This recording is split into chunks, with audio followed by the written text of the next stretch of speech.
win. Like, I feel like people want us to lose, but we just got to bounce back. We good. It's going to be a rival game come Thursday, and we turn up there.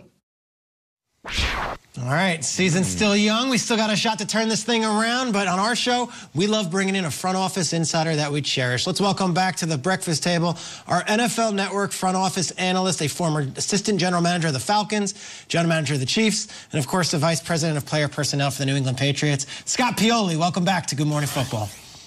Thanks, Peter. Good morning to you. Good morning to the entire crew. How is everyone doing today? Great. Good. Great. Scott, we just heard from Lamar Jackson. What did to say about the loss, saying, I think people want us to lose. Do you think the issue with the Ravens this year's on offense could boil down to Lamar's lack of his own confidence in his own abilities? What is your take? You know, that's a great question, Peter. I don't think it's a lack of his own confidence. What it's starting to sound like is a lack of confidence in those around him.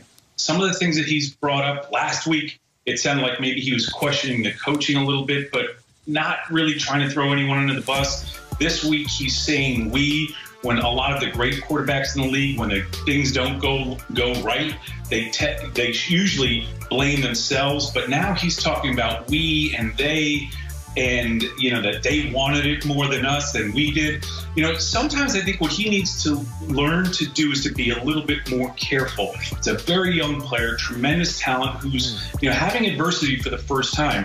I just think he needs to learn to be still a little bit and understand that he doesn't have to have an answer for every single question, and to have an answer, you know, that is going to be unintentionally inflammatory. I just think he needs to be still a little bit and understand that there's going to be some adversity, and sometimes not answering a question or talking too much will harm the team more than it'll help it. That is some powerful insight there, Scott. That's why we have you on the show, and we're so grateful for you. And, of course, happy Thanksgiving to you and your family this week. Let's talk about the Steelers, though, because they do face the Ravens. It's the nightcap on Turkey Day night, actually. What's the Steelers' biggest challenge in preparing for this matchup? Well, I think the biggest challenge they're going to have for this particular matchup, Kay, is the fact that they're playing a Ravens team that we just talked about is frustrated.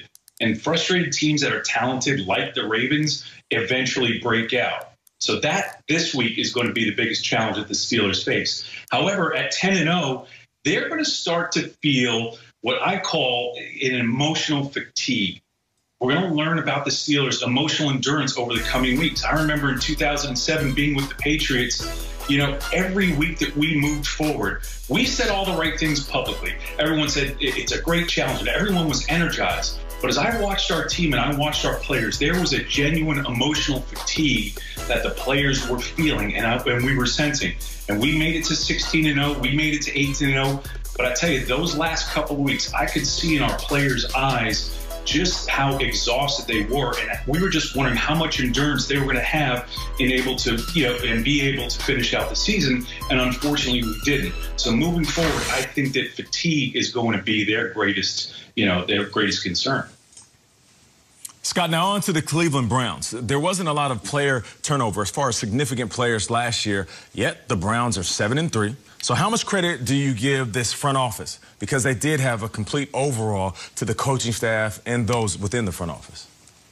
Yeah, I think, you know, a lot of credit should obviously go to Kevin Stefanski and the coaching staff. But I tell you, their general manager, Andrew Berry, is one of my favorite people in the league, and I have so much respect for him. People talk about Andrew and the fact that he went to Harvard and how smart he is, but here's one of the keys that I will say about Andrew in getting to know him and knowing him for a number of years. He is not only smart, but he's incredibly thoughtful. He's calm. He has a calming presence about him because that's who he is. So I think one of the things he's done in going in there is, if we notice, there's been some things that have gone wrong with the Cleveland Browns, but there's been very to little, if no, drama. So what he's done is brought a calming presence. He and his vice president of player personnel, Glenn Cook, and I don't know if any of you know him, but he's a tremendous young personnel man, and he's really good at his job. And again, I think there's far less drama and less leaking of family business. The other thing that I think that he did, Andrew, was bring in players that were key players. Again, it's not always the best players, it's the right players. And as an example, one of the players that he brought in this year for the defense to help them, I felt, with their team maturity is Adrian Claiborne. Adrian Claiborne is a player that totally flies under the radar. But he was with us in 2016 with the Atlanta Falcons, and he was one of the most key players in our locker room in terms of our young players, for Grady Jarrett, for Vic Beasley, for all of the young players that were needing to mature. Now, in 2016, with the Falcons, he was second in our team in sacks, tackles for loss, and quarterback hits. A couple of years later, he goes to the New England Patriots in 2018, the year they win the Super Bowl, and he's third in quarterback hits. Right now, this quiet Adrian Claiborne for the Cleveland Browns is third on the team in sacks and tackles for loss, but he brings this maturity and presence, and he's a player who does a great job of communicating, and that's what Andrew Berry does, is he's not only smart, but he's thoughtful. It's a great endorsement, and the Browns don't have a ton of playoff-tested guys, Scott. It was great to hear.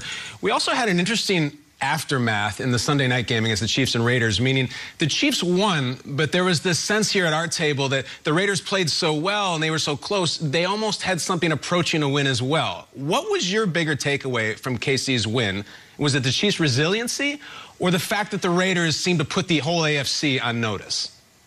Well, I think that the Chiefs just confirmed how resilient they are, how talented they are, and how good they are. But, Kyle, to answer your question, to me, the bigger takeaway in this game was that the Raiders have put the league and the AFC on watch. We knew that they were an ascending team. We knew that David Carr was getting better and better. But what we saw this week from David Carr was outstanding. You know, I really think that Mike Mayock and John Gruden have done a great job of building this football team to win the division. And that's what smart personnel builders and head coaches do, is they look at the best team in their division, the best team in their conference, find a way to match up with them, find a way to beat them, and that's what they've done. They have built a team that's trying to match this unbelievable speed that the Chiefs have. I don't know if you can ever do it, but they've done enough things on offense and defense to try to match up with the Chiefs. And if you beat the Chiefs, you win the division. Now, they will have continued matchups against this team. I think that we'll see this matchup again before the season's over, sometime in January. Oh, we can only hope. That was an awesome matchup the first time, even better the second time. Can't wait. Scott, I remember when Adrian Claiborne had 6 sacks in one game against the Cowboys out of nowhere and helped your Atlanta Falcons beat the Cowboys that day. He's continuing to make an impact. Great call, especially with Myles Garrett out of the lineup. Scott Pioli, awesome work as always.